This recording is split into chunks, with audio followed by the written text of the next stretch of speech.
ဒီ mindfulness meditation ကိုစတင်ဖို့အတွက်အရင်ဆုံးကိုယ့်ကိုတတဖြစ်အောင်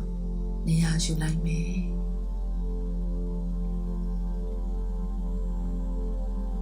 ကိုယ့်ရဲ့ခန္ဓာကိုယ်ဟာအသင့်ဖြစ်ပြီဆိုတာနဲ့ကိုယ့်ရဲ့မျက်လုံးလေးတွေဖြည်းဖြည်းချင်းစီစပြီးမိလိုက်မယ်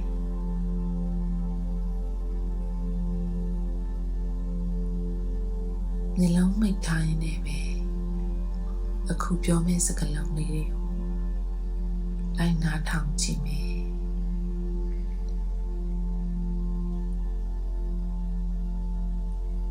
ပထမဆုံးအနေနဲ့ကိုယ့်ရဲ့ခန္ဓာကိုယ်ကိုသတိထားကြည့်မယ်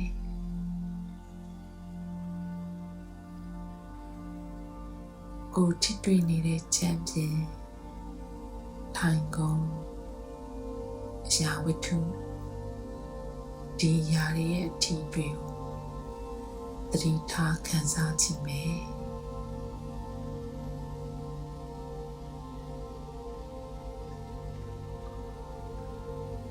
ကိုယ့်ရဲ့ခန္ဓာကိုယ်ထဲမှာကိုယ်ခံစားသိရှိနေတဲ့အခြေအနေဟာဘယ်လိုလေးများဖြစ်မလဲ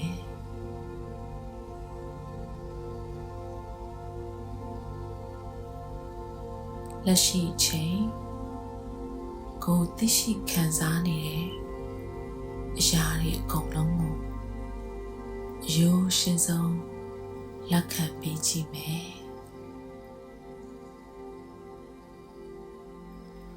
ဝေဖန်ကဲဖြတ်မှုတွေမလုပ်ဘူး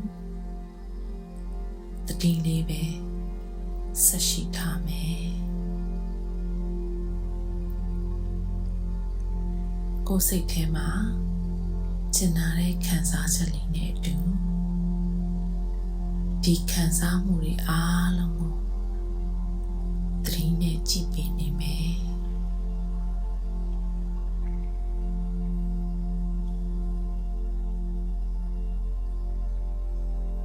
ခန္ဓာကိုယ်ကိုယူဆိုင်ပြီးတဲ့အခါ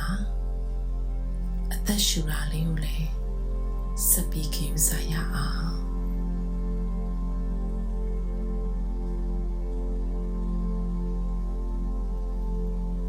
ကိုယ်ပါကိုသတိထားမိသေးလေ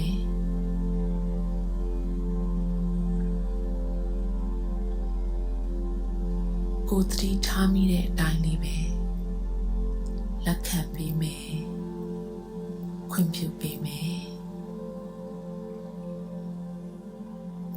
ဝေဖန်ကဲဖြတ်မှုတွေမလုပ်ပဲသူရှိနေတဲ့အတိုင်းလေးပဲလက်ခံပေးမယ်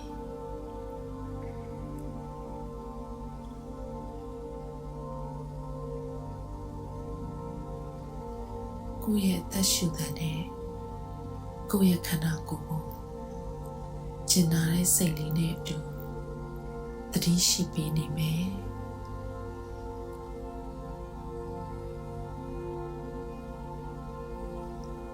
မျက်လုံးမိတ်ထားရင်လည်းပဲကိုယ်သိနေတဲ့အသိလေးကိုပို့ပြီးတလန့်တူကြည့်ရအောင်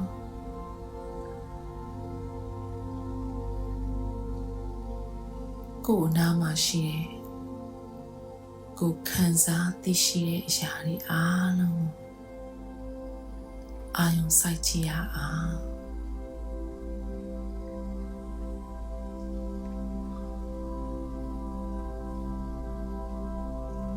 ကိုယ်ထိတွေ့နေတဲ့နေရာကိုဘယ်လိုပုံစံဖြစ်လဲ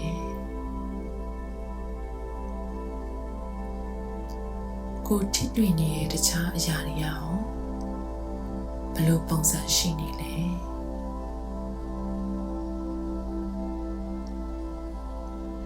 ဒါတွေကိုသူတို့ရှိနေတဲ့အတိုင်းလေးပဲ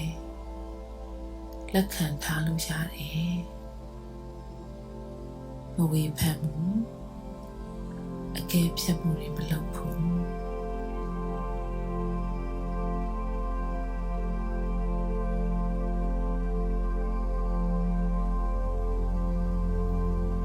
ဒီလိုခံစားသိရှိနေတဲ့အချိန်မှာပဲ ကိုယ်အတွေ့တွေဟာတခြားနေရာကိုရောက်သွားလဲအဆင်ပြေတယ်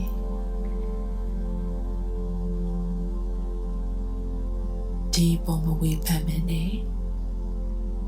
တတိလေးနဲ့ကြည့်နေမယ်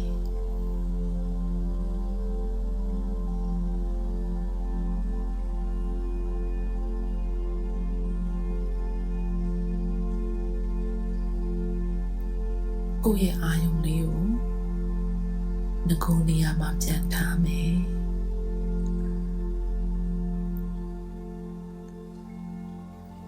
ကိုယ့်ရဲ့အသက်ရှူသံလေးကိုပြန်ပြီးစူးစိကြည့်မယ်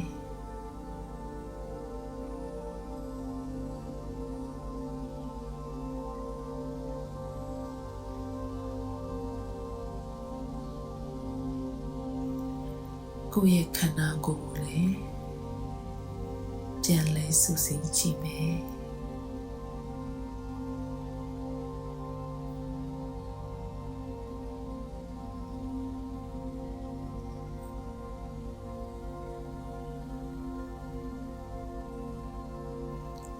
ကိုယ်အနာအရာတွေအားလုံးကြားမှာ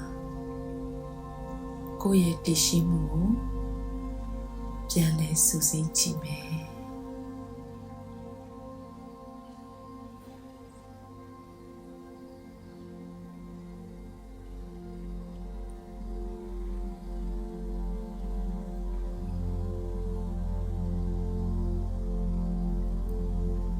အရာအားလုံးကိုအရှိတိုင်းပဲခွင့်ပြုလိုက်မယ်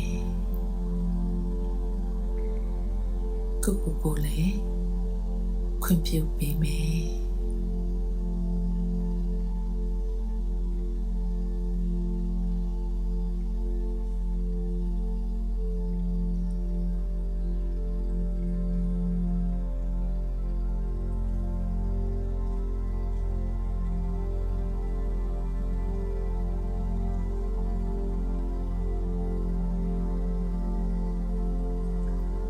အခုကိုယ့်ရဲ့အတွင်းတွေ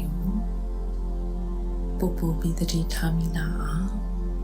လုပ်ကြည့်ရအောင်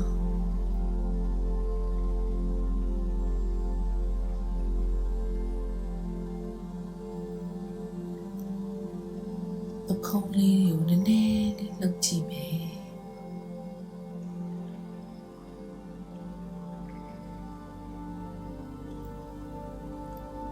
လက်ချောင်းခြေချောင်းလေးတွေကို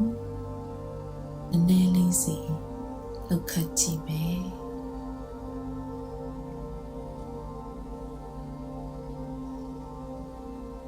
ဖြစ်ပေါ်လာတဲ့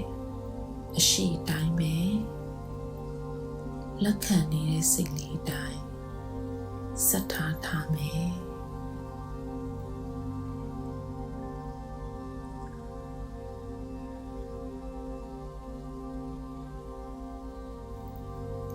လက်ရှိအချိန်လေးကိုတတိရှိမယ်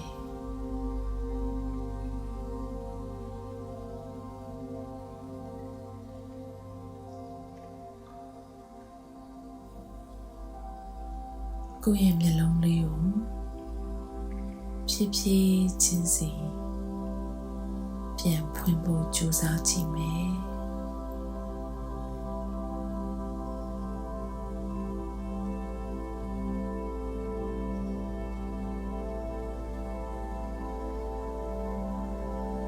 ဖြည်းဖြည်းချင်းစီ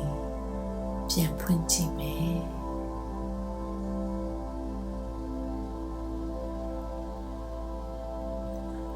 ဒီလေ့ကျင့်ခန်းလေးကိုအကောင်းဆုံးလုပ်ဆောင်နိုင်ခဲ့ပါတယ်ဒီနေ့ရဲ့ကြံရှိနေတဲ့အချိန်လေးကိုအကောင်းဆုံးဖြတ်ကျော်နိုင်မယ်လို့ညွှန်လင့်ပါတယ်